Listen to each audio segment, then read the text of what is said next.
స్ఫూర్తి కళారవి కాళోజీ అని చెప్పేసి నేను కాళోజీ సినిమాలో పాటలు రాసి ఆయన గురించి ఎందుకు అనుకుంటేనే అట్లా పొంగి వచ్చింది. ఎంత గొప్ప వ్యక్తి.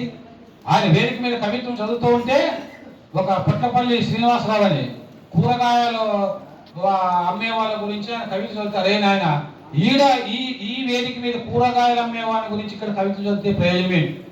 కూరగాయలు అమ్మే వాళ్ళ దగ్గరికి వెళ్ళి చదువు అన్నాడు.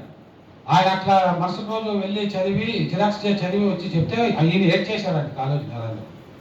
అంటే కవి అంత కారుణ్యమూర్తి అనమాట. కాబట్టి ఆ కారుణ్యం మీద ఉంది కాబట్టి మొహమ్మద్ ప్రవక్త గురించి, ఆయన కరుణతత్వాన్ని గురించి, ప్రేమతత్వాన్ని గురించి, సేవాతత్వాన్ని గురించి, మానవత్వాన్ని గురించి ఈరోజు కవిత్వం చదివారు. ఇది చాలా గొప్ప సన్నివేశము, సందర్భం అని చెప్పి సందర్భంగా తెలియజేస్తూ మరి ఈరోజు నాకు చాలా రోజులుగా తొగర్ల సురేష్ ఆయన పోలీస్ డిపార్ట్మెంట్లో పనిచేస్తున్నప్పటికీ చాలా రోజులు నాకు పుస్తకాలన్నీ పంపిస్తూ ఉంటాడు. నాకు ఆశ్చర్యం వేసేది, తెలుగు పండితులుగా ఉండి తెలుగు లెక్చర్లుగా ఉన్నవాడు, తెలుగు యూనివర్సిటీలో పనిచేసేవాళ్ళు, పట్టుమని ఒక 2-3 పద్యాలు చెప్పినటువంటి వాళ్ళు, తెలుగు మాట్లాడగలిగినటువంటి వాళ్ళు తెలుగు పండితులు అవుతారు. ఒక 2 పుస్తకాలు అయినటువంటి వాడు యూనివర్సిటీ ప్రొఫెసర్ అవుతాడు.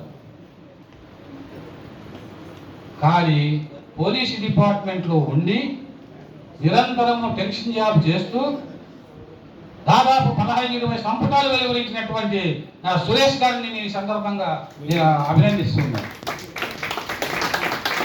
ఏ శాఖలో పనిచేస్తామని కాదు, ఎక్కడ పనిచేస్తామని కాదు, స్పందించే హృదయము, మానవత్వము ఉంటే ఏ వృత్తిలో ఉన్నా కూడా ప్రవృత్తిగా సాహిత్యం ఉంటుంది. సాహిత్యమే సౌజన్యము. ఆ సాహిత్యం ఉన్నటువంటి వ్యక్తులు సమాజంలో గుర్తింపబడతారు.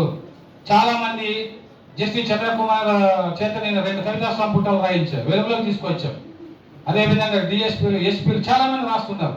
ఎందుకంటే వాళ్ళ శాఖల్లో వాళ్ళ యొక్క అనుభవాలను కవిత్వంగా, కథలుగా, నవలలుగా రాయాల్సినటువంటి అవసరము సమాజానికి ఎంతో ఉందన్నమాట.